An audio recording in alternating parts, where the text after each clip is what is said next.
Bear down, the Giants have a problem, and that problem comes with $87 million attached and wants out of New York, not because of money, because of something deeper, and Ryan Poles already has the phone in his hand. What makes this different from every other offseason rumor is the cost.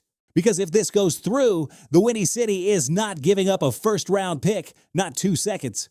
What Chicago is offering is something that is going to keep every team in the NFC North up at night. And while that negotiation runs in silence, there is a question that the 2026 draft simply cannot answer on its own. Poles knows it, Ben Johnson knows it, and when you see the numbers ESPN put on the table this week, you are going to understand why this move has to happen now or never.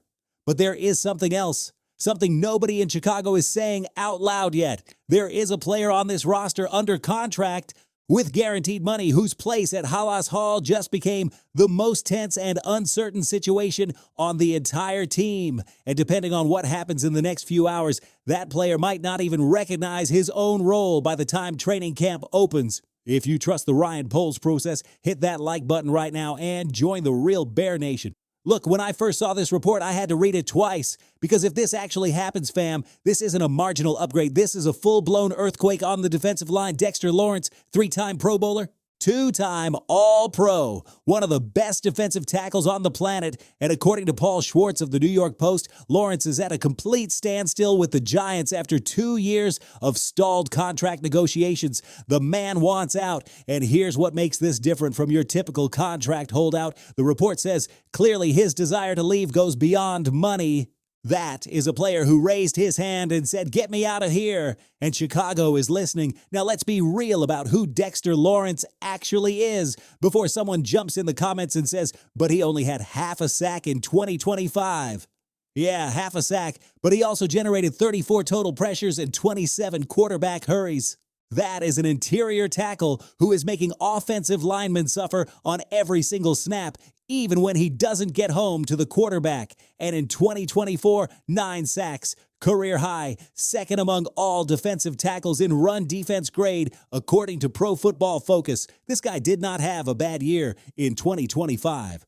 He had a year where the box score didn't capture his actual impact. Those are very different things. So what does it cost? Kari Thompson over at Windy City Gridiron laid out a trade proposal that actually makes a ton of sense. Pick number 57 in round 2 plus a 4th round selection in 2027.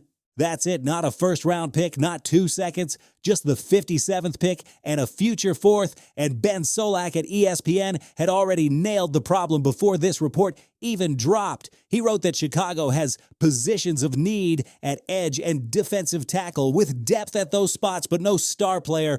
That is exactly the situation. Depth without a star. Lawrence is not depth. Lawrence is a star. Now here's the part that has me fired up, because this is where the whole thing connects. If the Bears land Lawrence for pick 57 and a 4th round future pick that frees up picks 25 and 60 entirely for the offensive line. Thompson specifically suggested Max Ahanakor from Arizona State at 25 and Connor Lew from Auburn at 60. Man, if that happens, that is a complete trench reconstruction in a single draft. Edge rushing addressed through Lawrence, offensive tackle addressed through Ahanakor, center reinforced through Lew.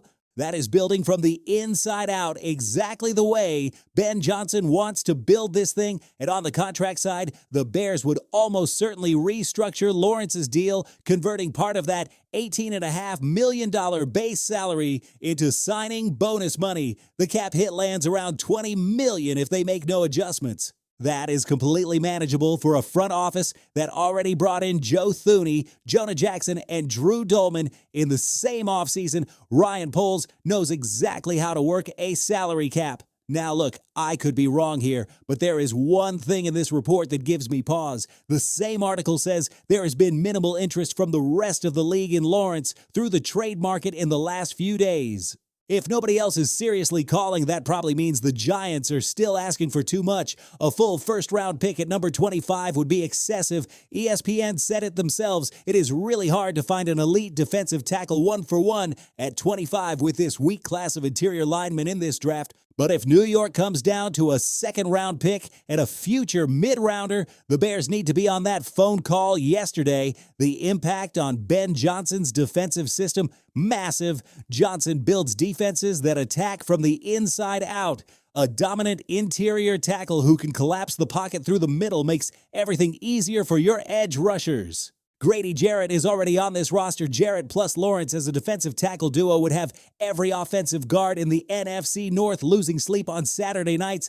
The Packers, Vikings, Lions, all of them would have to completely rethink how they run the football. This is not done. This is a rumor with a logical foundation and real smoke behind it. But if Ryan Poles pulls this trigger, the Bears' defense makes a leap in quality that no draft pick alone can replicate. And since we're being honest about what this defense is missing, because it is not just the interior tackle, let's talk about what the draft can and cannot realistically deliver for Chicago. Here's the situation. The Bears were tied for 28th in the NFL in sacks last season with just 35. One interior defender had more than 1.5 sacks all year. One, Gervon Dexter. That is a structural problem, not an effort problem. Now look at what the draft actually offers. In round one, the best available defensive tackle is Caden McDonald from Ohio State, run-stuffing monster, PFF grade of 92.0, first among all college interior linemen in the nation. But in terms of pure pass rush generation, he is not your weapon. In round two, you have Peter Woods from Clemson, a prospect who as recently as last year was projected as a top 10 pick, whose stock fell after a down 2025 season. If the Bears can get the 2024 version of Peter Woods to show up in the NFL, that could be the steal of this entire draft. And that is exactly the dilemma at pick 25 for the Chicago Bears. Bernie Lincecum said it with his signature deadpan humor this week, and honestly, he is not wrong underneath the jokes. The Bears are in no man's land, not bad enough to get elite talent at the top, not good enough to not need help.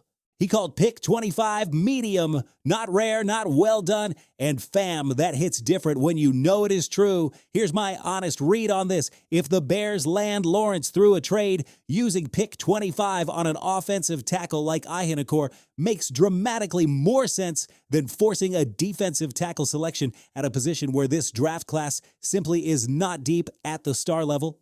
The interior defensive depth can be built in rounds 2, 3, and 4 with prospects like Woods, Dominique Orange from Iowa State, or DeMonte Capehart from Clemson. Those are legitimate contributors at the right price.